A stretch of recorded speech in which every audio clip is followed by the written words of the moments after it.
My world that I want to have a little pride in. My world, and it's not a place I have to hide in. Life's not worth a damn till you can say I am what I am. Good afternoon and welcome to Dublin City FM. You're listening to LGBTlife. I'm Mick Fitzgerald and we have a very special programme for you today because we have one of the luminaries from the LGBT community, Kieran Rose. Kieran, welcome to Dublin City FM. And thanks very much, Mick. Yeah. Great to be here. Kieran, I said you're one of the luminaries, and I actually believe that because you are one of the people who really were one of the pioneers of LGBT organisations and rights in this country. What does your pedigree go back to? Does it go back to the 70s? Not as far back as that. It goes back to the early 1980s in Cork. Mm-hmm. And I got involved in the Cork Gay Collective at that stage down in Cork. And there were pretty difficult times in Cork. I mean, we were almost completely marginalised. We had no gay bar or no place to meet. The only kind of places you could meet were cruising on the street or, parties if you got into a kind of a social network. So we basically, the Cork Gay Collective, set out to create a social space in Cork for lesbians and gay men and to campaign on issues. And we were, I suppose a lot of us came from a left background or trade unionists, so we particularly concentrated on issues of equality in the workplace. And then we went on, we set up the first National Gay Conference in Cork, Connolly Hall in Cork, 1981.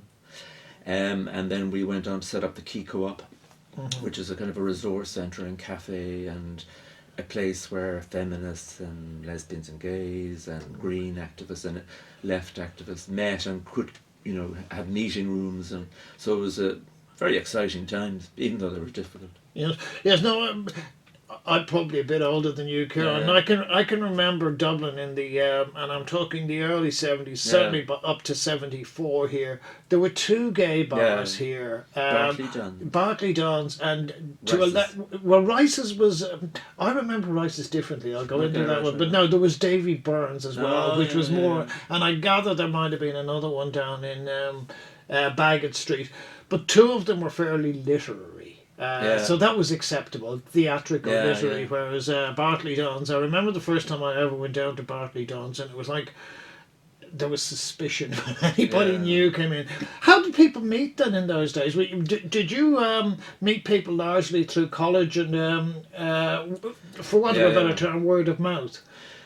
Well, I went to college in UCC in Cork, and then I went up to Dublin to do a degree in planning, and I remember I was very definite that I was coming up to Dublin and I was going to come out. And it was one of the first things I did was phone from a phone box, of course, no mobile phones in those days, in the 70s, and phone Gay Switchboard. Okay. And then got linked in, or Telefriend it was called, but which is now Gay Switchboard, and then got linked in with the Irish Gay Rights Movement, and they had a fantastic big Georgian house in Parnell Square, and they used to have brilliant socials and cheese and wines and all that kind of stuff, and that's where I met great numbers of gay people. It was fantastic. It was a fantastic opening out, and people who, like Chris Robson, who unfortunately died a couple of years ago, but who was a co-founder of GLEN with me. That's where I met him. Sure. Yeah. No, we had somebody from the LGBT helpline, and I was saying to listeners is that everybody assumes that the LGBT movement in Ireland started with the discos, but actually the helplines were very, very close by. And in that sense, it suggests that there was not only an understanding of what was happening there, but the need for an infrastructure. But some of the people that were around then, I mean, they've actually gone on to be very prominent in life. Do you think their activism was the driving force in that regard? And I'm not just going to use David Norris, because there were plenty of others that were that weren't in the limelight, but are very well known in the LGBT community. I think so. Yeah, I think that there's when you face an issue or a problem or a challenge, and if you take it on, it can kind of strengthen you, and once you get I mean, getting involved in lesbian and gay, as you say, a switchboard, or organising a disco is political, really, in a sense. You know, it's about changing society. It's about changing the reality of people's lives. Yeah. And so once people get a taste for that, I think they often go on. It empowers them. Yes. Something that people, and I keep reminding people of a certain age, that it wasn't all, beer and Skittles, it wasn't all, disco dancing and whatever. It was actually quite a different environment. And, in the sense that it was illegal, it was classified as a mental illness to engage in LGBT acts. Did you have any experience in that regard? Or what's your memories of that period, Kieran? Was it one of not so much fear and trepidation, but I better not be too flamboyant here in case in case I attract the wrong sort of attention, and official attention in that regard? No, actually, I mean, I don't remember. I remember as a young person when I came out to myself as being incredibly confident about it, and well done. Yes, incredibly empowered. That that the world was my oyster, and that it was up to me to. I was determined I was going to live my life the way I wished, and I wasn't going to let people stop me. And perhaps, my family and my mother were very encouraging of us to take, to pursue our own route and stuff like that. And it was also to do with the era, like it was the era of the 1960s, when I was becoming to be aware of my sexuality and stuff like that. So there was the whole thing about the countercultural thing, civil rights movement in the United States and the North, the anti-Vietnam War, the rise of feminism. So it was a very kind of exciting and empowering time. Yeah. So I'd say that. Yeah. Did you ever experience any negative family reactions? No, none at all. All of them. All of them were terribly positive, and all of my experiences were terribly positive. I was working in Cork County Council as a temporary planner, which is you're on contract every 6 months, and I came out as gay on the local radio, Cork local radio, in the early 1980s, and was kind of worried that they wouldn't have to fire you, they wouldn't have to make that big decision, but all they had to do was not renew your contract. Yep. And I went to the trade union, got their support, and nothing, it was all fine. In Dublin, if you were to say to people, who were the role models? By and large, when I was growing up, everybody knew that Eamon Gilmore and Hilton Edwards, they were our gay men, and nobody ever batted an eyelid about it because, and I never heard a derogatory word. A few jokes, but never anything derogatory about it. Were there anybody in Cork that people saw as role models in that regard, of people that they said they looked up to? Because I can't recall anybody from Cork other than Danny LaRue. Danny LaRue. No, I think it was so hidden in Cork that it was. I mean, there would have been, years later, I kind of heard a bit about the kind of the theatrical circuit in Cork, but it was it was a time where people just didn't talk about homosexuality. They didn't even attack it in public. So it was just so hidden in Cork, and so that was Oscar. People would have said, "Oh, that was Mr. Oscar Wilde," and things like that. Is there any? When I was thinking about this a couple of weeks ago, I thought, what was being the first piece of music that I ever heard that I would have said that related to LGBT? Now, with most people, it would probably be Bowie, but the first one I can recall would have been the Kinks with Lola, and I remember when that came out, everybody knew what it was about. And nobody, I don't recall anybody once ever condemning that. So, is there any milestones like that you can recall, and you said that's our world out there, and it's now being brought to the mainstream? No, I must admit, I can't think. It would be much later on, like Bronski Beat and people like that, and definitely David Bowie. And I suppose Lou Reed, Yeah, Take a Walk on the Wild Side. Well, Transformer was probably Yeah. the definitive one for Yeah. Transformer, and I suppose the early David Bowie's ones. But the whole music culture was very important for the whole left progressive culture. I mean, they were inextricably linked, internationally, and also in Ireland with Moving Hearts and people like that who were almost part of the socially progressive movement. They were part of it. Yeah, because certainly by the mid-70s I had moved to London, and it was quite a different scene there. So I mean, it was much more open scene. So I suppose in many respects my adult life, LGBT was accepted because I went from London. You lived in Brixton, probably. Well, no, not quite. Well, not quite. No, well, Railton Road. No, I lived in Hampstead. Oh my gosh! Which was where, well, you got arty farties up there. Right. And let's be honest, the theatrical was always slightly different in that regard. Yeah. But one of the things, and then I went to Sydney as well, which is one of the great centres. But this is something, and I wonder what's your recollection, because I can remember in between 1980 and about 1982, it was almost like a golden age. It was LGBT was flowering, it was coming out, and it was starting to be very widely accepted by non-LGBT people. Yeah. And then came the plague, and that to me was one of the darkest periods I can ever remember, because suddenly there was first of all fear, and then it was then there was suffering, and then there was death. What's your recollections of that period, Kieran, and particularly in Ireland? Well, I agree with you. Yeah, when I came out, it was all in '77, around that time. It was all exciting. It was all kind of wonderful. There was the delight of meeting new people, and there was a whole sense of liberation, I suppose, because the places like the IHREC and all that kind of stuff, those facilities, people were like giddy with the excitement, and you're right. Then with AIDS, like there was the fear, there was the as you say, the illness and the death and the suffering, and knowing people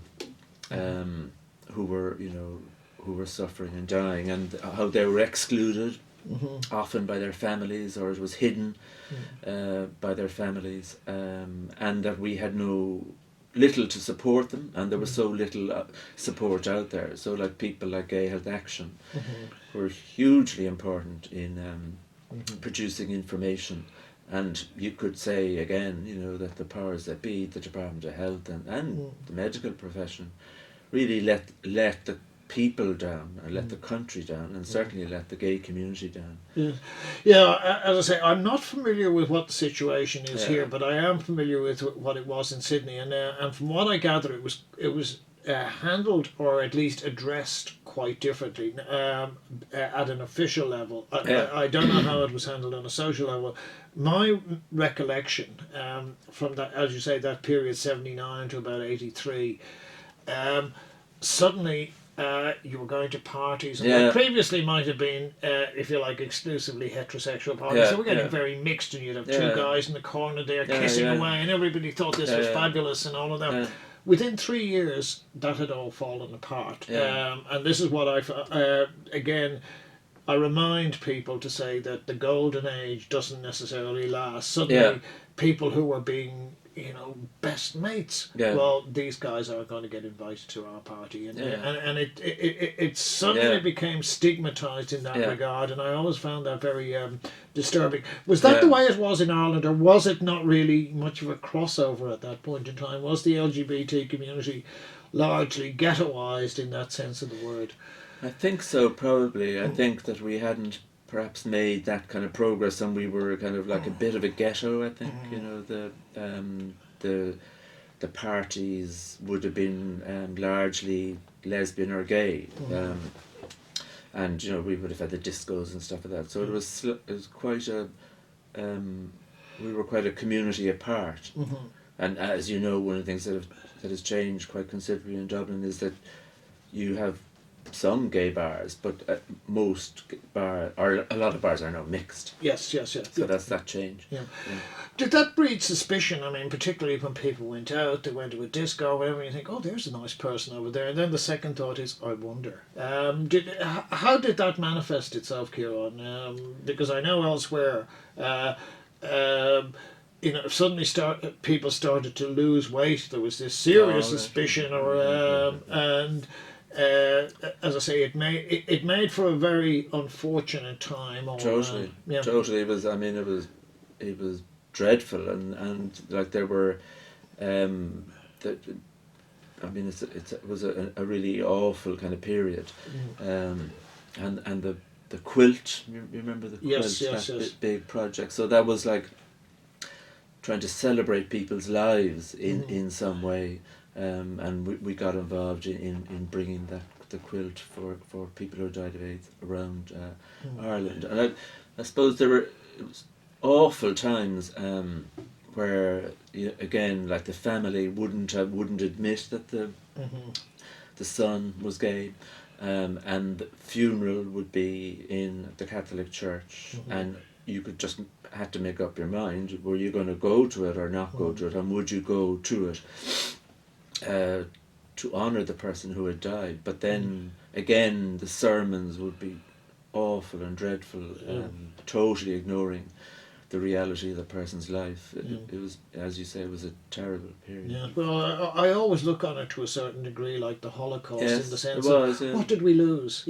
All of those people that were so creative, Totally. so talented, that we will never There's see almost a whole generation Oh yeah.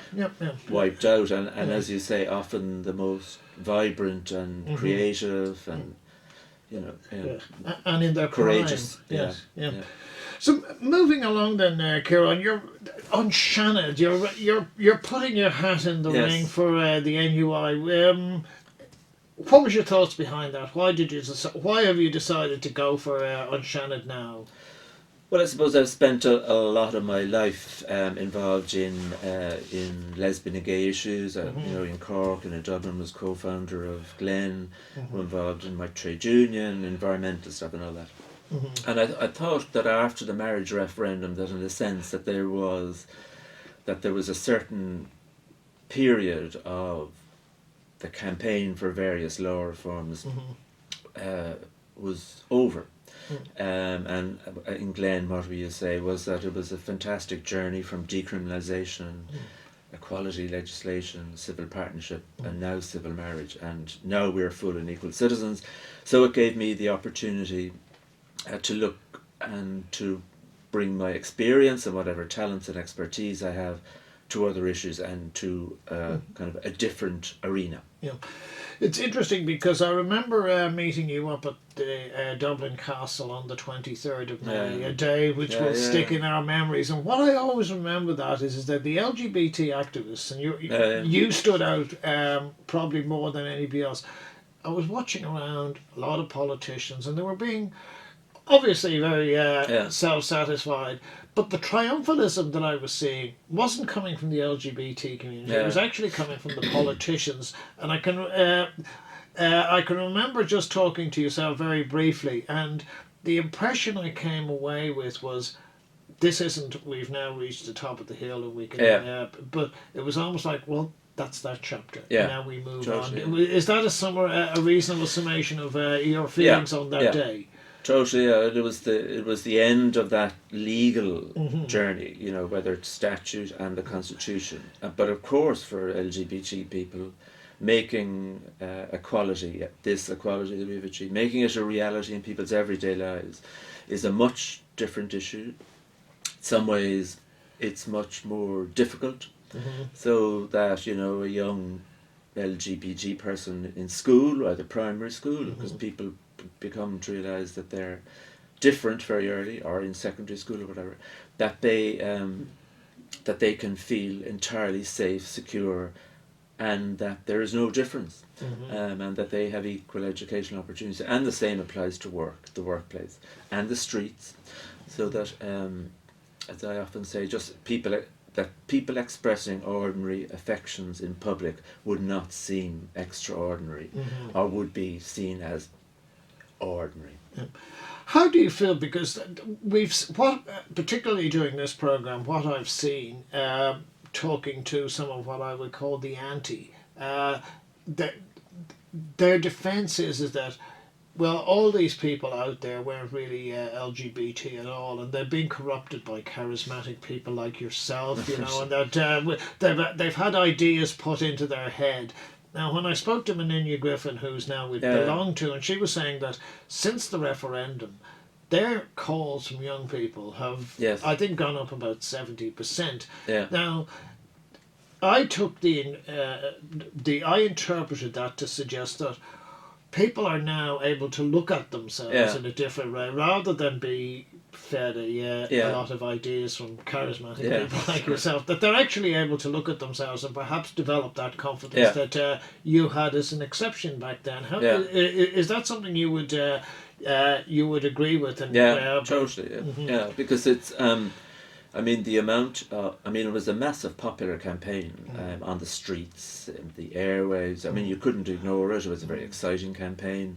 It was a very positive campaign, you know, the joy that people experienced. You know, I went out to Dublin Castle, around the streets of Dublin. It was like a carnival. Everybody was thrilled and delighted. So I think that translated into for these young lesbians and gay men or young LGBT people, empowered them, and they took on board, I think you could say, that we had decided that they were full and equal Irish citizens, and now they were picking up the phone. Say, I want to do something about this now. My new equality, I want to fulfill it. Yeah, well, it's interesting you should say that, because back in the late 70s, early 80s, when I was travelling around the world and people would ask me, where do you come from, and you'd say Ireland, the one thing they'd always say back then was Ireland, Bobby Sands. Yes. Now when they talk to you, they so many people say, oh, you guys brought in same-sex marriage. It's something to be proud of, really, isn't it? Totally, and I mean, you say that during the campaign, like there's no more fitting way of commemorating 1916 and the proclamation based on equality and stuff like that than to introduce full and equal citizenship in our constitution. Yeah, somebody who a lot of people have got rightly have been praised for their work, but one person who I think has probably not got the credit he deserves because of the way the politics worked out was Eamon Gilmore. And Eamon Gilmore, not only was he a prime mover in bringing about the Marriage Equality Referendum, he also said something afterwards, and I thought this was interesting, which I'd like to hear your view from the human rights perspective. He said, we should now almost be going back out and doing missionary work in that sense. I'm not proselyting or anything like that, but supporting groups, and that's why I've been involved with friends in Australia who are trying to bring about the same thing, and friends in other parts of the world. Do you think that that is a valid avenue for Ireland to work internationally? Yes, to support groups, not necessarily not to preach, but to support. Yeah, absolutely. I mean, I think that in some ways, you know, like GLEN, and certainly we see a kind of a responsibility, because we got huge support from other countries when we had little or no resources, and they helped get decriminalisation through and so on. I think it would be a brilliant idea, and we can, because we were never an imperialist country. We were colonised, so we have a particular thing to add, I think, because of we're a small, non-militaristic, country that was colonised. It makes our contribution different. Not only that, but in the past we have been stereotyped as, if you like, as a Vatican colony in that sense of the word. And I think many people now are saying, well, whatever we might have perceived Ireland in the past, that there's clearly more depth than certainly was being reported. But moving on, Kieran, you're with Dublin City Council. You're a planning officer there. Something I know that you've raised the subject, and it's been one of my hobby horses for about the last 3 or 4 years, and that is the issue of derelict sites. Now, I gather Owen Keegan, the city manager, the CEO, who said, "Oh, well, we're going to be bringing something in 2017, and we're going to levy." Yeah. Without being rude, why can't we do it immediately? Well, just an interesting thing is I came up with the idea that you did. I did. I read your very good paper on that. Yes. vacant land levy and put it to Oisin Quinn. So and then that was 2013 and 2015, and it was against huge opposition from very powerful vested interests. I think the vacant land levy could be significantly improved. You know, it's 3% of the market value. That could go up to 8%. And you're right, it should be brought in almost immediately. And it could and should be brought in next year, for example. And it could be like the property tax, where you have to self-declare, so that, like, if you are one of the very strange and wrong things is that if you own a vacant property, you pay nothing to the city. Everybody else, every other property owner pays something to the city or to the state.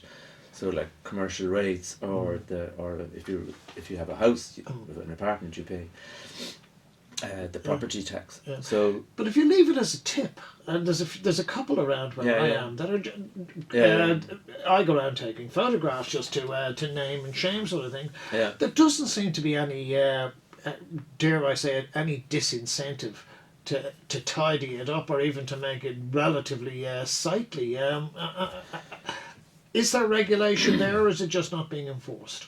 There is regulation there, and it's the Derelict Sites Act, and it's, again, if you don't comply with what the City Council has told you, you have to pay 3% of the market value every year. But as you're right, quite right, that it isn't working properly. Maybe that's because there aren't enough staff resources in the City Council, but you can report it online, and I'd encourage everybody to do that. Yeah, no, keep the pressure up. Yeah, my favourite one for all the wrong reasons is the so-called Clontarf baths. It's like it's like a sewer. And it's been like that for about the last 5 years. But I want to move on, Kieran. A couple of other issues that as I say, you're nailing your colours to the mast for a NUI panel. Affordable housing. Can a city council do much on that, or are we always prisoners to the market? No, well, one of the ideas of bringing in the vacant land levy was to penalise people who want to hoard land, so that until its price goes up, and then that makes sites far more expensive, and it means that housing is less affordable. So, I mean, there's that whole area of getting more land onto the market, and the city council has powers of compulsory purchase. So where land is vacant, they could compulsory purchase it and then bring it to the market as well. There's a whole range of areas where the city council and the state could do much better in terms of housing supply. Finally, Kieran, we unfortunately run out of time. Transparency and accountability. Transparency International, they keep saying it's the one area that we're dropping badly. Can the Senate do much about that? I think so, definitely, and I certainly think that I can do something about it, because I don't know if you saw it, I did an article in the Irish Times last Saturday where I came out for a second time and said that the Department of Environment were trying to silence me about my criticism of their reduction in apartment standards. Unfortunately, Kieran Rose, we have run out of time. Number one in the NUI panel for Shannon. I wanted to thank Heather for doing such a fabulous job on the desk, augmented by Mick himself. I'll be back in a week's time. And don't have a little pride in my world, and it's not a place I have to hide in. Life's not worth a damn till you can say I am.